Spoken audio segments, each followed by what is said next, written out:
Bismillahirrahmanirrahim. This video is brought to you by Alpine Academy, subject Biology, class first year intermediate, syntax book board Jamshoro. Biology.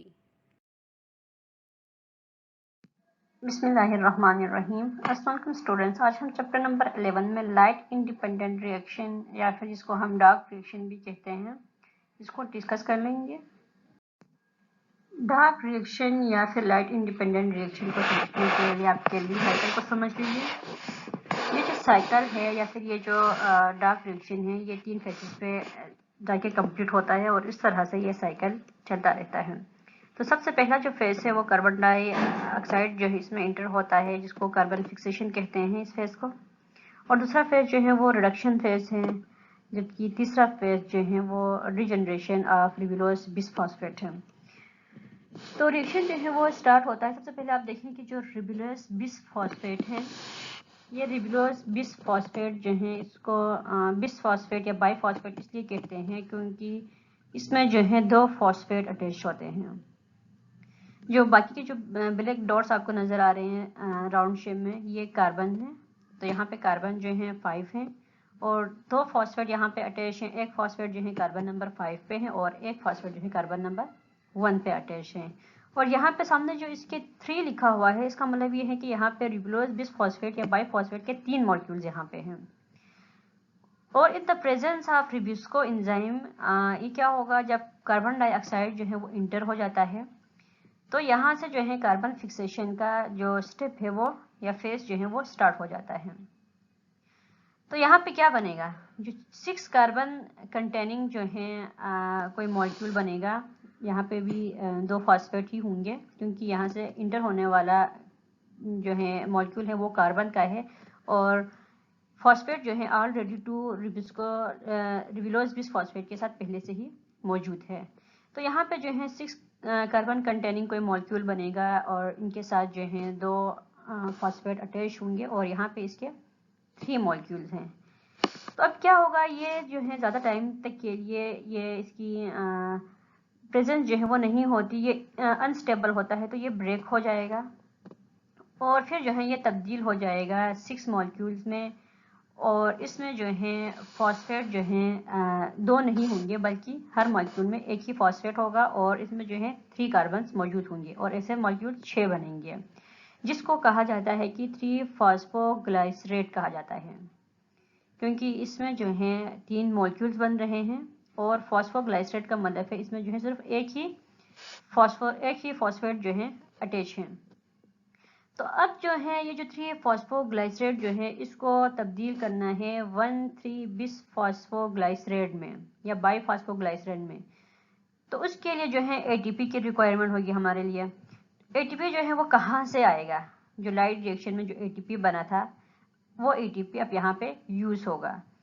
तो हमें जो है कितने ATP की ज़रूरत है, 6 एटीपी के मॉलिक्यूल की ज़रूरत है और 6 एटीपी जो है वहाँ से 6 फॉस्फेट निकलेंगे।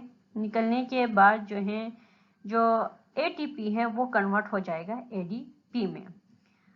जब 6 मॉलिक्यूल एटीपी के निकलेंगे तो 3 फॉस्फोग्लाइसरेट जो है वो तब्दील हो जाएगा 1,3 बिस फॉस्फोग्लाइसरेट में। इस तरह से इसके 6 मॉलिक्यूल बनेंगे।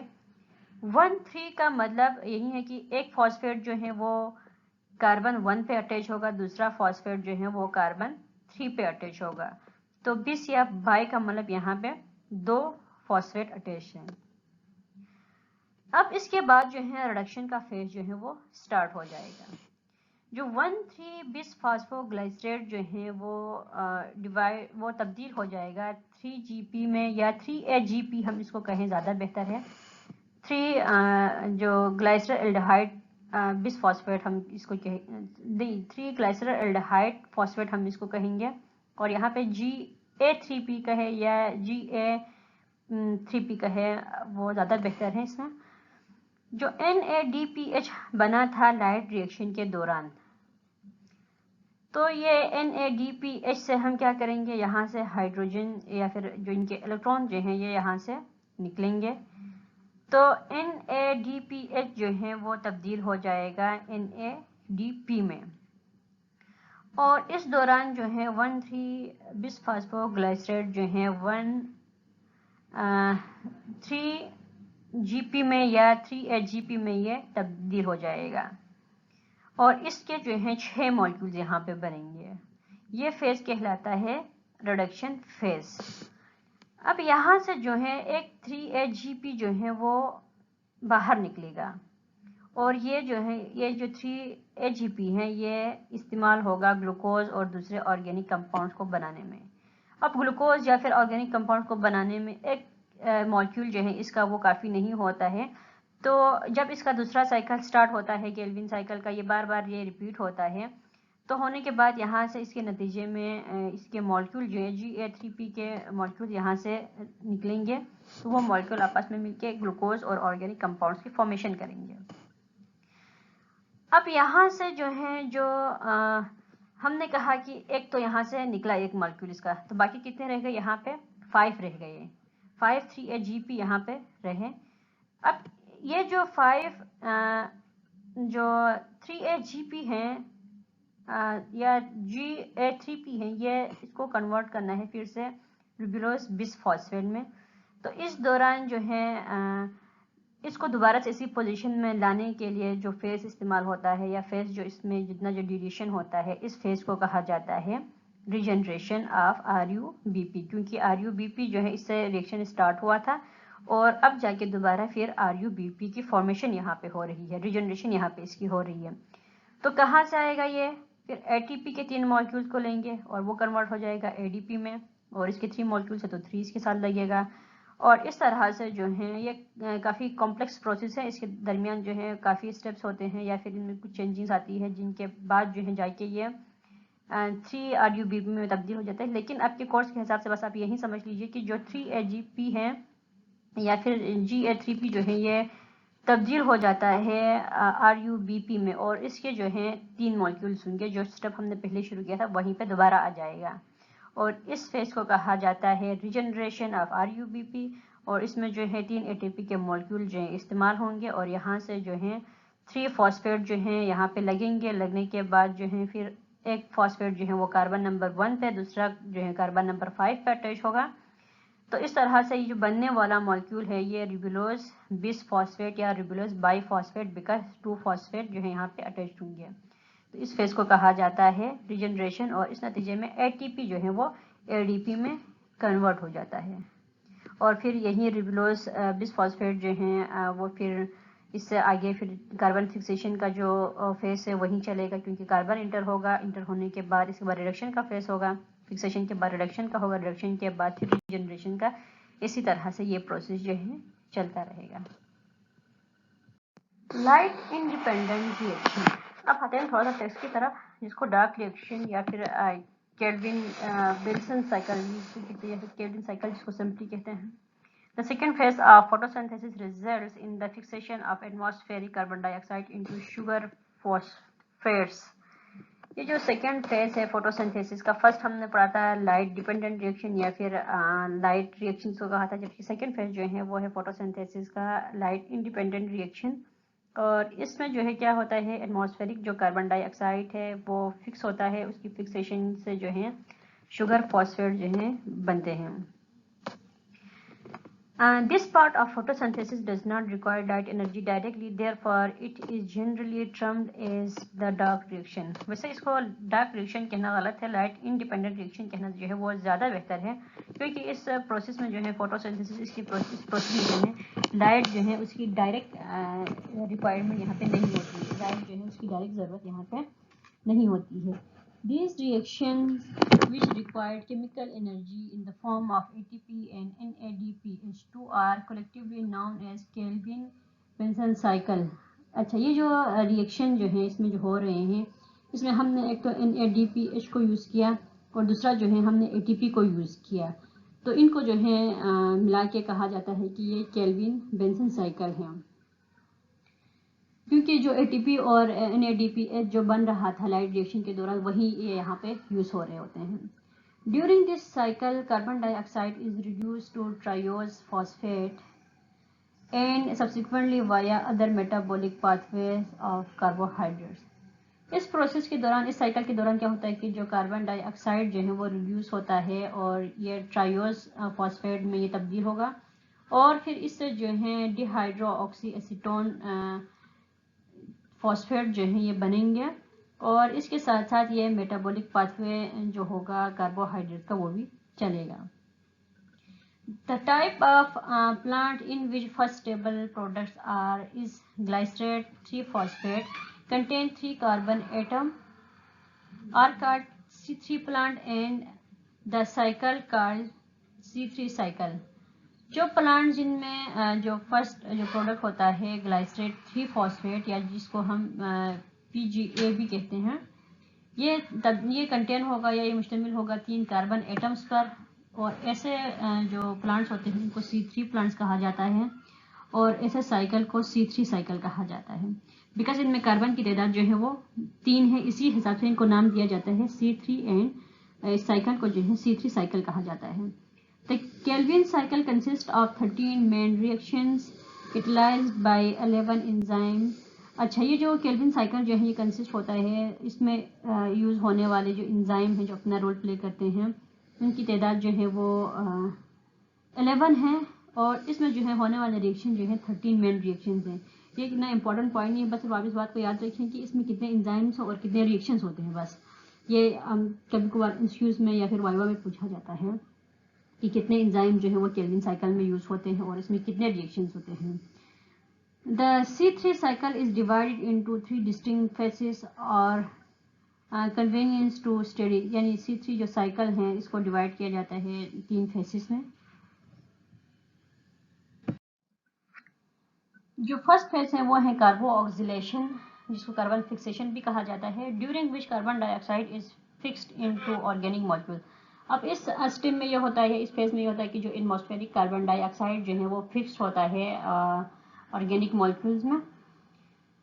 जो सेकेंड फेज है वो रिडक्शन का फेज है, reduction of synthesis of phosphoglyceraldehyde PGAL by the reduction of organic molecule. इसमें जो है जो ऑर्गेनिक मॉलिक्यूल जो है उसकी रिडक्शन होती है और इसमें जो है इसके नतीजे में सिंथेसिस होती है PGAL की फॉस्फोग्लाइसरल्डिहाइड में, एल्डिहाइड की इसमें सिंथेसिस होगी। और जो थर्ड जो इसका फेज होता है उसको रीजनरेशन कहा जाता है, where the reduced carbon can be utilized either to regenerate the carbon acceptor molecule or for metabolism। यानी इस जो रीजनरेशन के फेज में यही होता है कि ये जो बना था PGAL जो बना था इससे जो है फिर जाके बनेगा जो रिबुलोस बिसफॉस्फेट जो बना था, जो पहले स्टार्ट हुआ था रिएक्शन में, वो फिर से बनेगा। तो इस स्टेप को इसीलिए कहा जाता है, ये रिजनरेशन फेज है रिबुलोस बिसफॉस्फेट का या बाइफॉस्फेट का। This places are discussed in detail in the following section. अब हम जो आगे जाके इसको डिटेल में पढ़ लेंगे। तो सबसे पहला जो है कार्बो ऑक्सीलेशन में होता क्या है।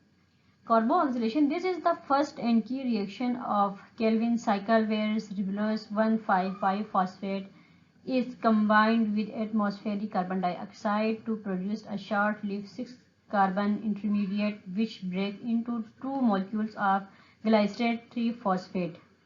अच्छा, ये फर्स्ट स्टेप है जिसमें ये होता है कि ये जो केल्विन साइकिल जो है ये स्टार्ट होता है जहाँ पे जो रिबुलोस 1,5 बिसफॉस्फेट था इसके साथ जो एटमॉस्फेरिक कार्बन जो इंटर हुआ है वो इसके साथ कंबाइन होगा और जिसके नतीजे में 6 कार्बन इंटरमीडिएट वहाँ पे बनेगा, 6 कार्बन पर मुश्तमिल कोई मॉलिक्यूल वहाँ पे बनेगा और फिर ये जो है ये ज़्यादा टाइम तक के लिए नहीं रहेगा और फिर ये जल्दी से ब्रेक हो जाएगा 2 मॉलिक्यूल्स में ग्लाइसरेट 3-फॉस्फेट के, क्योंकि फॉस्फेट जो है इसके 3 मॉलिक्यूल्स में ये डिवाइड होगा तो वहाँ पे जो है हर मॉलिक्यूल के साथ एक ही फॉस्फेट वहाँ पे अटैच होगा। और ये जो 3 फॉस्फेट का मतलब ये है कि ये कार्बन नंबर 3 पे ये अटैच होगा फॉस्फेट जो है। This reaction is catalysed by enzyme ribulose 1,5 bisphosphate carboxylase और ऑक्सीजनेज रिबिस्को। अच्छा, ये जो रिएक्शन जो कैटलाइज होता है ये एक एंजाइम की मौजूदगी में होता है जिसको रिबुलोस 1,5 बिसफॉस्फेट कार्बोऑक्सिलेज या फिर ऑक्सीजनेज कहा जाता है और जिसको रिबिस्को भी कहा जाता है। ये यहाँ पे इसके नाम से जाहिर हो रहा है कि ये कार्बोऑक्सिलेज और ऑक्सीजनेज का मतलब ये है कि इसमें ये एबिलिटी होती है कि एडिशन ऑफ कार्बन भी कर सकता है और एडिशन ऑफ ऑक्सीजन भी ये कर सकता है। जो सेकंड फेज है केल्विन साइकिल का वो है reduction. This phase of the Calvin cycle compress a series of freely reversible reaction. इसमें जो है कुछ फ्रीली रिवर्सिबल रिएक्शन होते हैं इस फेज में। During this phase G3P is reduced to glycerate 1,3-bisphosphate G13P। अब इसमें जो है इस फेज के दौरान क्या होता है कि जो G3P है वो रिड्यूस होता है और इसके नतीजे में बनता है ग्लाइसरेट 1,3-बिसफॉस्फेट या बाईफॉस्फेट ये बनेगा, जिसको G13P, क्योंकि एक फॉस्फेट जो है वो 1 पे अटैच होगा कार्बन नंबर, एक जो है कार्बन नंबर 3 पे अटैच होगा। And then triose phosphate Ga3P and DHAP at the cost of ATP and NADPH produced during light reaction। अच्छा, अब इसके बाद जो है क्या होगा, जो ट्रायोस फॉस्फेट हैं जिसको 3-फॉस्फोग्लाइसरल्डिहाइड या 3AGP कहेंगे, वो इसकी फॉर्मेशन होगी और इस दौरान जो है जो डिहाइड्रो ऑक्सी एसीटोन फास्फेट जो है ये बनेगा। कैसे बनेगा, क्योंकि इस दौरान जो है जो ATP और NADPH जो प्रोड्यूस हुए थे लाइट रिएक्शन के दौरान वो यूटिलाइज होंगे। यूटिलाइज होने के बाद जो है इनकी फॉर्मेशन होगी, मॉलिक्यूल से इनकी फॉर्मेशन होगी। जो थर्ड फेज है केल्विन साइकिल का वो है रिजनरेशन। इसमें रिजनरेशन होती है रिबुलोस बिसफॉस्फेट की। Many carbon rearrangement takes place during this phase, यानी इस फेज के दौरान जो है कार्बन की रीअरेंजमेंट होती है। 3 carbon compounds are rearranged to form 5 carbon units including the primary acceptor molecule ribulose bisphosphate। ये जो 3 कार्बन कंपाउंड जो है ये रीअरेंज होते हैं और ये फिर बनाते हैं 5 कार्बन के यूनिट्स से पर मुश्तमिल कंपाउंड्स ये बनाते हैं और ये वो कार्बन के यूनिट्स हैं या फिर ये वो मॉलिक्यूल है जो प्राइमरी एक्सेप्टर होता है। जब एटमॉस्फेयर से जो है कार्बन डाइऑक्साइड जो आता है तो इसके साथ कंबाइन होता है और ये 5 कार्बन कंटेनिंग जो कंपाउंड है वो है ribulose bisphosphate.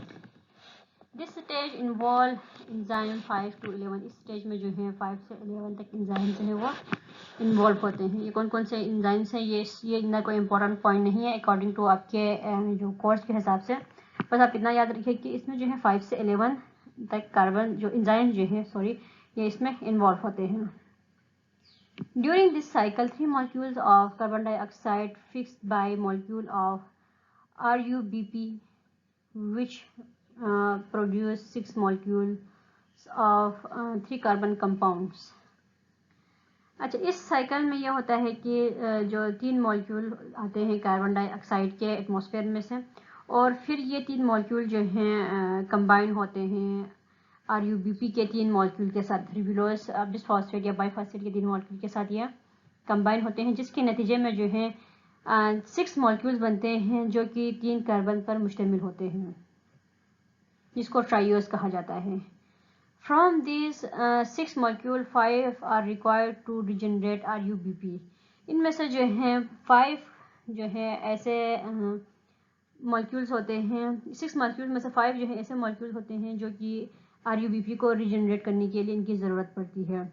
Therefore only one molecule of 3C is produced which can re-enter the cycle or be used for starch synthesis within the chloroplast or be exported via a phosphate translocator to cytosol for sucrose synthesis। अच्छा, अब इनमें से जो है हमने कहा था 6 molecule बनेंगे, तो 5 तो 3C कार्बन की प्रोडक्शन के लिए यूज होंगे आगे जाके, लेकिन बाकी जो एक जो बचता है वो साइकिल से आउट हो जाता है। और सम टाइम ऐसा होता है कि वो मॉलिक्यूल जो है वो सिंगल मॉलिक्यूल जो है वो फिर जाके साइकिल में री एंटर भी हो सकता है। सम टाइम ऐसा होता है कि ये स्टार्च की सिंथेसिस के लिए यूज़ हो सकता है क्लोरोप्लास्ट में, और सम टाइम ऐसा होता है कि ये साइटोसोल में जो सक्रोज की सिंथेसिस है उसके लिए ये यूज़ हो सकता है।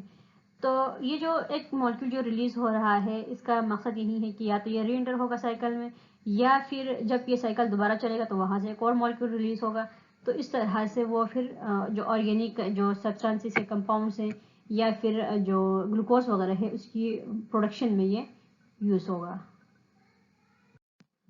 For the net synthesis of one 3GP or G3P molecule, the Calvin cycle consumes a total of 9 molecules of ATP and 6 molecules of NADPH plus H positive।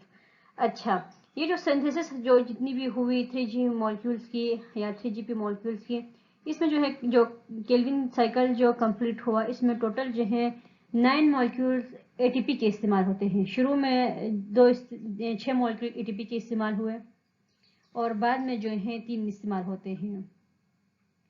और इनमें से जो हैं और इनके साथ साथ जो हैं 6 मॉलिक्यूल NADPH के भी इस्तेमाल हुए हैं। ये जो ATP और NADPH जो है ये ड्यूरिंग लाइट साइकिल या फिर light depending cycle, light reaction या लाइट डिपेंडेंट जो रिएक्शन था उस दौरान ये बने थे। The light reaction regenerate the ATP and NADPH। हाँ, ये मेन पॉइंट है। अब वहाँ से जो है 6 मॉलिक्यूल ऑफ ATP यूटिलाइज हुए, तो 6 मॉलिक्यूल ऑफ ATP जो है वो ADP में कन्वर्ट हुए। उसके बाद जो है जो रीजनरेशन का जो स्टेप था, वहाँ पे भी फिर कुछ ATP जो है 3 ATP वहाँ पे यूटिलाइज हुए। होने के बाद जो है वहाँ से 3 मॉलिक्यूल ATP के ADP में कन्वर्ट हो गए। तो अब जो है ये फिर से ATP में कैसे कन्वर्ट होंगे? तो साइड बाय साइड जो लाइट रिएक्शन जो चलता रहता है, जो लाइट रिएक्शन के दौरान जो है फिर ये ATP बनेंगे वहाँ पे, फिर जो NADPH जो है ये बनेंगे वहाँ पे। इस तरह से ये प्रोसेस जो है चलता रहता है। रिमेनिंग लेक्चर्स, चैप्टर और एक्सरसाइज के डिटेल्स को हासिल करने के लिए व्हाट्सएप नंबर पे आप हमसे रब्ता कर सकते हैं। हमारा व्हाट्सएप नंबर है 0318318660, या फिर आप हमें मेल कर सकते हैं alpineacademy@gmail.com। शुक्रिया। इस चैप्टर से रिलेटेड कोई भी क्वेश्चन हो तो आप हमें मेल कर सकते हैं alpineacademy@gmail.com, या फिर आप हमें मैसेज कर सकते हैं व्हाट्सएप पे 923183186660, या फिर आप इसी वीडियो के कमेंट बॉक्स में आप हमें कमेंट करके छोड़ दें, आपको आंसर मिल जाएगा। अभी तक आपने हमारे चैनल को सब्सक्राइब नहीं किया तो अल्पाइन एकेडमी को सब्सक्राइब करें और नए लेक्चर्स और नई वीडियोस को हासिल करने के लिए बेल आइकन को क्लिक करें। शुक्रिया।